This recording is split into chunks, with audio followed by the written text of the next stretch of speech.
فاسق ہے پھر بھی وہ اہل ولایت میں سے ہے. اس کی وجہ کیا ہے؟ لأنه یہ اس وجہ سے ہے کہ لما لم یحرم الولایت او ولایتا، کہ جب وہ ولایت سے محروم نہیں ہوا علی نفسہ اپنی ذات پر، لاسلام ہی اپنے مسلمان ہونے کی وجہ سے. ظاہر سی بات ہے اگر وہ مسلمان ہے تو اس کو اپنی ذات پر کیا حاصل ہے؟ ولایت حاصل ہے. لہٰذا مسلمان ہونے کی بنیاد پر اسے خود پر ولایت حاصل ہے، اور جس کے لیے وہ گواہ بنے گا وہ بھی تو مسلمان ہوگا نا. تو جب یہ بھی مسلمان اور جس کے لیے گواہ بنے گا وہ بھی مسلمان، تو مسلمان ہونے میں دونوں برابر ہوا کہ نہیں ہوا؟ تو جب مسلمان ہونے میں برابر ہے اور اس کو ولایت حاصل ہے تو دوسرے کے لیے گواہ بننا بھی حاصل ہو جائے گا. سمجھ رہی بات؟ لا یحرم علی غیرہ، تو دوسرے پر بھی محروم نہیں ہوگا. تو خود اپنے اوپر جب اس کو ولایت حاصل ہے تو دوسرے کے اوپر بھی کیا حاصل ہوگا؟ ولایت حاصل ہوگی. لأنہ من جنس، اس لیے کہ جو غیر ہے، جو دوسرا شخص ہے، وہ بھی اسی کی جنس سے ہے. بین سطور میں لکھا ہے الاشتراک فی الاسلام، اسلام ہونے میں دونوں شریک ہیں، کہ بھی مسلمان وہ بھی مسلمان. جب یہ مسلمان ہونے کی بنیاد پر اپنی ذات پر ولایت رکھتا ہے، لہٰذا غیر پر بھی ولایت رکھے گا. جب یہ اپنی ذات کے لیے ولایت رکھنے کی بنیاد پر دوسرے پر ولایت رکھا تو دوسرے کے لیے گواہ بھی بن سکتا ہے. سمجھ میں آگے بات؟ ہم یہاں یہ نہیں دیکھیں گے فسق ہے کہ نہیں ہے، فاسق ہے یا نہیں ہے. اگر امام شافعی کے اعتبار سے چلا جائے تو اس زمانے میں گواہوں کو پیسے دے کر بھی نہیں ملیں گے. اگر پیسے دے کر لے گا تو خود فاسق ہوگا. جو غیر فاسق ہوگا، عادل ہوگا، وہ پیسے پہ گواہی دے گا؟ ہو ہی نہیں سکتا ہے. چلیے ایک دلیل تو یہ ہو گئی. دوسری دلیل وَلِأَنَّهُ صَلُحَ مُقَلِّدًا فَيَصْلُحُ مُقَلَّدًا وَكَذَا شَاهِدًا. یہ زبردست دلیل ہے. کہ اسی طریقے پر اس کا خلاصہ یہ ہے کہ ایک مسلمان ہو اور وہ فاسق ہو تو وہ امیر المومنین بن سکتا ہے، بادشاہ اسلام بن سکتا ہے، سلطان اسلام بن سکتا ہے. نہیں بن سکتا ہے؟ خلفاء راشدین کے بعد خلافت بنو امیہ میں کتنے ایسے کمینے، کمبخت، کمزر، بدبخت لوگ سلطان اور امیر المومنین بنے ہیں. حجاج بن یوسف ثقفی کو دیکھ لو، جن کے بارے میں ظلم و تشدد مشہور ہے. مروان بن حکم خبیث کو دیکھ لو، یہ لوگ فاسق نہیں تھے؟ 5 لوگوں نے تو کفر کا پھوتو مار دیا. جی تو بتاؤ اتنے بڑے بڑے فساق اور کیا بنے ہیں؟ امیر المومنین. تو جو تمام مسلمانوں کا کنٹرولر بن سکتا ہے تو ایک آدمی کا گواہ بننا یہ کون سی بڑی بات ہے؟ کچھ سمجھ میں آ رہا ہے؟ تو جب وہ مقلد بن سکتا ہے، قلد یقلد، و تقلید اس کا معنی ہوتا ہے گلے میں پٹا ڈالنا. گلے میں کیا ڈالنا؟ پٹا ڈالنا. یعنی کہ مقلد سے مراد ہے کسی کو قاضی بنانا. ظاہر سی بات ہے جب وہ بادشاہ اسلام ہوگا، اگر جو فاسق ہو تو وہ سارے امور اس کے کنٹرول میں ہے، ساری چیزیں اس کے اختیار میں ہے، تو وہ قاضی بھی بنا سکتا ہے کہ فلاں علاقے کا یہ قاضی یہ فتویٰ دے گا. تو بتاؤ جو قاضی بنانے کی اہلیت رکھتا ہے تو صرف گواہی گزار نہیں سکتا ہے. کیا خیال ہے؟ تو جو مقلد بھی ہے کہ اس کو یہ پاور ہے کہ دوسرے کو کیا بنائے؟ جی قاضی بنائے، دوسرے کو مفتی بنائے، مقرر کرے کہ یہ مفتی یہاں رہیں گے وہ وہاں رہیں گے. تو مقلد بھی ہے کہ وہ خود بھی کیا ہو سکتا ہے. آپ مقلد کسے کہتے ہیں؟ جس کی پیروی کی جائے، جس کی اقتداء کی جائے، جس کو فالو کیا جائے. تو جو امیر المومنین ہوگا اگر جو فاسق ہو، لوگ کیا کرتے ہیں؟ مجبوراً ہی کیوں نہ ہو ان کو فالو کرتے ہیں. تو جو ایک بندہ فاسق ہو وہ امیر المومنین بن سکتا ہے، اور امیر المومنین کے تحت تمام امور اسلامی آ جاتے ہیں. لہذا ان میں سے ایک امر تو گواہ بننا بھی ہے. تو تمام امور کا جب وہ حقدار ہے، بن سکتا ہے، تو ایک گواہ کیوں نہیں بن سکتا ہے؟ آسان ہو گیا مسئلہ. اب بتاؤ کہ امام شافعی کی دلیل مضبوط لگ رہی ہے کہ امام شافعی کی، امام اعظم کی؟ سمجھ آ گیا؟ کروا لأنہ ایک وجہ یہ بھی ہے صلح مقلدا، وہ مقلد بننے کی صلاحیت رکھتا ہے. فیصلح مقلدا، تو کس کی صلاحیت رکھے گا؟ مقلد بننے کی بھی، اس کی بھی بات مانی جائے گی. وقضا شاہدا، تو اس طرح گواہی بن سکتا ہے. آسان ہو گیا. والمحدود فی القذف، ہم لوگ پڑھے تھے محدود فی القذف. اس شخص کو کہتے ہیں جس نے کسی پر زنا کی مثلا تہمت لگائی. اور زنا کے باب میں آپ لوگ پڑھ چکے ہیں، زنا کے باب میں شہادت کا نصاب کیا ہے؟ کتنے گواہ ہونے چاہیے؟ 4 ہونے چاہیے، چونکہ وہاں حد کے عزت کا معاملہ ہے. حد کے عزت نفس کا معاملہ ہے. تو کسی کی عزت کو تار تار کرنے سے پہلے سوچنا پڑے گا. اس لیے کتنے کم از کم گواہ چاہیے؟ 4. ان میں شرائط بہت سارے ہیں. 4 گواہ بھی ہو اور زنا کرتے ہوئے اپنی آنکھوں سے دیکھا بھی ہو. چاروں کے چاروں، ایک نہیں. انہیں ایک نے دیکھا، 3 نے اس کے پاس تھا بیٹھا ہوا. چاروں کے چاروں دیکھا بھی ہو، چاروں کے چاروں گواہی دے. چونکہ لقد کرمنا بنی آدم، تو اللہ تعالیٰ نے مسلمان کی عزت کو بہت ہی مکرم رکھا ہے، لہٰذا زنا سے بڑھ کر غلیظ چیز کچھ نہیں ہے جی، لہٰذا اس میں کم سے کم کتنے گواہ چاہیے؟ 4۔ کسی نے کسی مسلمان پر تہمت لگا دی اور ثابت نہیں کر سکا، گواہ پیش تو اس کو کتنے کوڑے مارے جائیں گے؟ 80 کوڑے مارے جائیں گے۔ جب اس کو کوڑا مار دیا گیا، حد قذف لگ گیا، اب وہ محدود فی القذف ہو گیا۔ قذف مانا تہمت لگانا، قذف مانا تہمت لگانا، اور حد کوڑے مارنا، اور محدود جس کے اوپر حد لگے، تو محدود فی القذف سمجھا ہے کون شخص ہے؟ اگر بولے کہ محدود فی القذف سے مراد کیا ہے تو آسان سے لکھ دینا ہے، محدود فی القذف وہ شخص ہے جس نے کسی پر زنا کی تہمت لگائی اور ثابت نہ کر سکا، پھر اس کو کیا لگایا گیا؟ کوڑا لگایا، 80 کوڑے، اب وہ کیا بن گیا؟ محدود فی القذف۔ ایسا شخص بھی کیا ہے؟ من اہل الولایت، اس کو بھی ولایت حاصل ہے۔ جب اس کو ولایت حاصل ہے، من لہ ولایت لہ شہادت، اور فیکون من اہل الشہادتی، تو یہ پھر کس میں سے ہوگا؟ اہل شہادت میں سے ہوگا۔ تحملاً، کیا کرتے ہوئے؟ تحمل کرتے ہوئے، یعنی اہل شہادت میں سے ہوگا، تحملاً ہوگا، ادان نہیں ہوگا۔ دو قسم بتایا تھا نا، تحمل شہادت ہوگی ان کے اندر، ادائے شہادت نہیں ہوگی۔ تو تحملاً کا مطلب یہ تحمل شہادت کا حقدار ہوگا لیکن ادائے شہادت کا حقدار نہیں ہوگا۔ وَإِنَّمَا الْفَائِتُ ثَمْرَةُ الْأَدَاءِ بِالنَّهْيِ کیا لکھا ہے؟ حریمت لکھا ہے آپ لوگوں کا؟ حریمہ لکھا ہے، جریمہ ہونا چاہیے، جیم ہوگا، ٹھیک ہے، لجریمتی۔ وَإِنَّمَا الْفَائِتُ، فائت الف لام کے ساتھ اس میں فاعل آپ لوگ پڑھے قاعدہ، اس میں فاعل اور اس میں مفعول میں جب الف لام ہو تو الذی کے معنی میں ہوتا ہے۔ تو انما الفائت، تو بے شک وہ چیز جو فوت ہونے والی ہے، وہ جو کا معنی کہاں سے آیا؟ الف لام سے، الذی کے معنی میں۔ وانما الفائت، بے شک وہ چیز جو فوت ہو جاتی ہے، یعنی فوت ہونے والی چیز، ختم ہونے والی چیز، ثمرۃ الادائی، ادا کا ثمرہ ہے۔ کیا مطلب؟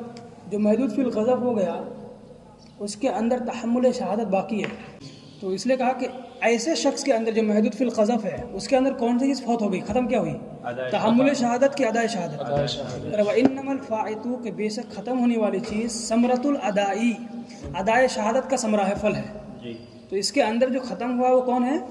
ادائے شہادت ہے۔ بن نہیں ہے کس کی وجہ سے؟ نہیں کی وجہ سے۔ قرآن میں آیت نا لا تقبلوا لہم شہادۃ، ان کی گواہی قبول نہیں ہوگی۔ قرآن مجید میں جب منع کر دیا گیا کہ فاسق کی گواہی مقبول نہیں ہوگی، وہاں منع کس سے ہے؟ یعنی وہ گواہی دے نہیں سکتا، ادائے شہادت کی نفی ہے، تحمل شہادت کی نفی نہیں ہے۔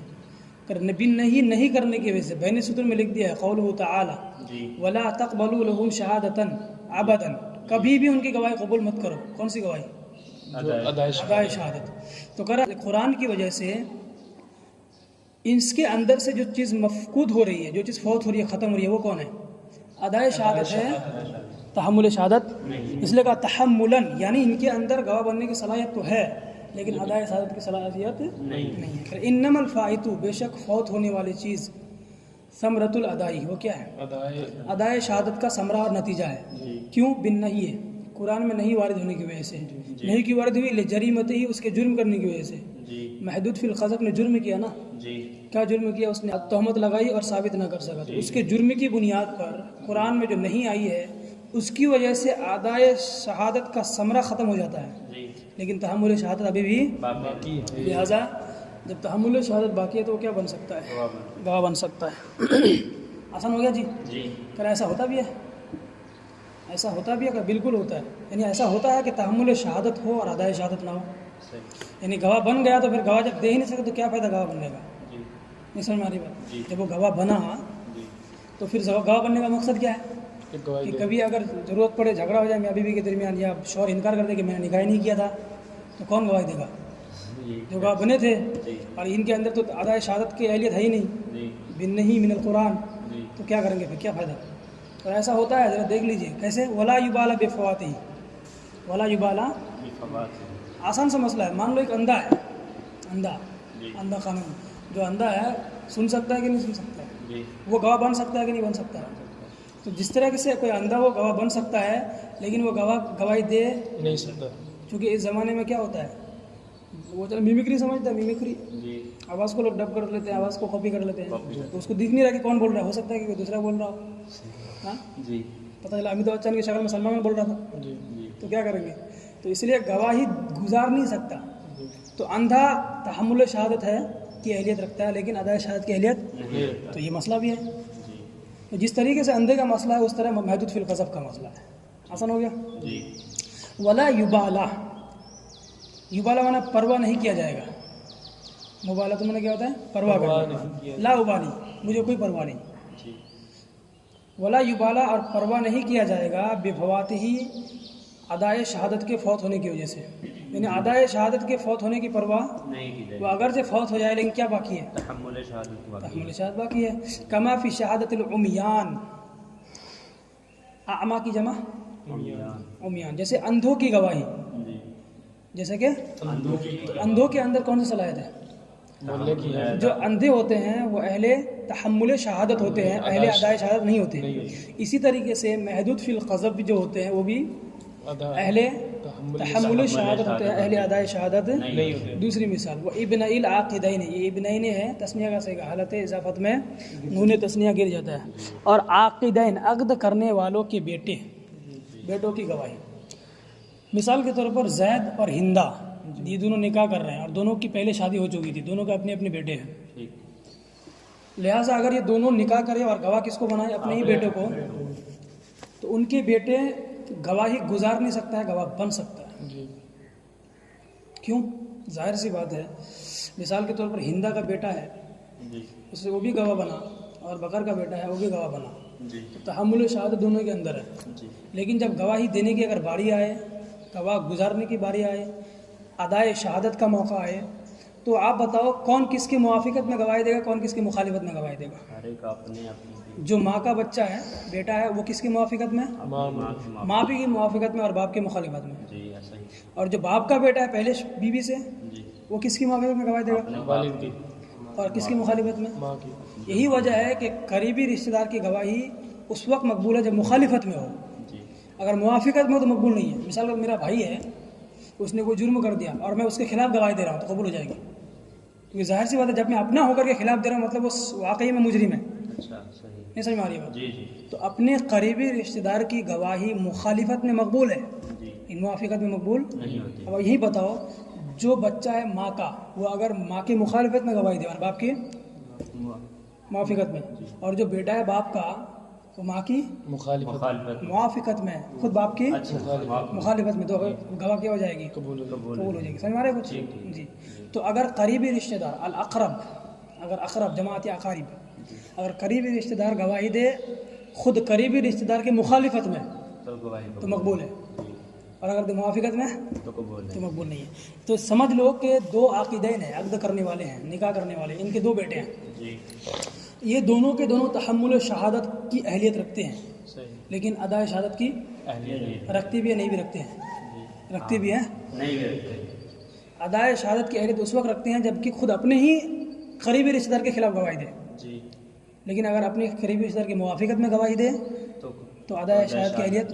سمجھ میں نہیں آ رہی ہے بات؟ جی جی سمجھ آ رہی ہے. 3 صورتیں یہاں پہ. جی ایک تو یہ ہے کہ 2 مرد اور عورت نے نکاح کیا, ان دونوں کے بچے اپنے اپنے, اور انہی بچوں کو کیا کر دیا, بیٹوں کو گواہ بنا دیا. تو یہاں 3 صورتیں بنتی ہیں. نمبر 1 کہ دونوں کے دونوں تحمل شہادت کی اہلیت رکھتے ہیں, جی یعنی گواہ بن سکتے ہیں چاہے جو بھی ہو جائے. جی دوسری صورت یہ ہے کہ ادائے شہادت کی اہلیت رکھتے ہیں یا نہیں رکھتے ہیں. تو اس میں دونوں صورتیں موجود ہیں, ادائے شہادت کی اہلیت رکھتے بھی ہیں اور ادائے شہادت کی اہلیت نہیں بھی رکھتے ہیں. جی کب؟ جب موافقت اگر خود یہ قریبی رشتہ دار خود قریبی کی مخالفت میں گواہی دے. جی ماں کا بیٹا خود ماں کی مخالفت میں گواہی دے رہا ہے جی اور باپ کا بیٹا خود باپ کی مخالفت میں گواہی دے رہا ہے, تو یہ دونوں کے دونوں ادائے شہادت کی اہلیت رکھتے ہیں. ابھی صحیح.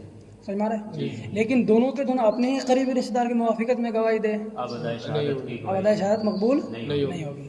ابھی پر نہیں پڑا. تو عبارت ہے ابن العاقدین. آئیے اس کو کھولا تو 300 نکل گئے. صحیح. سمجھ میں آ گیا؟ تو اگر ایسا ہوتا ہے, آپ محدود فی القذف کے بارے میں کہاں ڈاؤٹ میں ہیں؟ اندھوں کی گواہی ادائے شہادت نہیں ہے, تحمل شہادت ہے. خود بیٹوں کی گواہی وہ صورتیں نکالو جی جس میں صرف تحمل شہادت ہے, ادائے شہادت نہیں ہے. وہ کون صورتیں ہیں؟ جب وہ اپنی موافقت میں گواہی دے. تو پتہ چلا محدود فی القذف بھی ایسا ہی ہے. ایسا ہی. نہیں سمجھ میں آ رہی ہے بات؟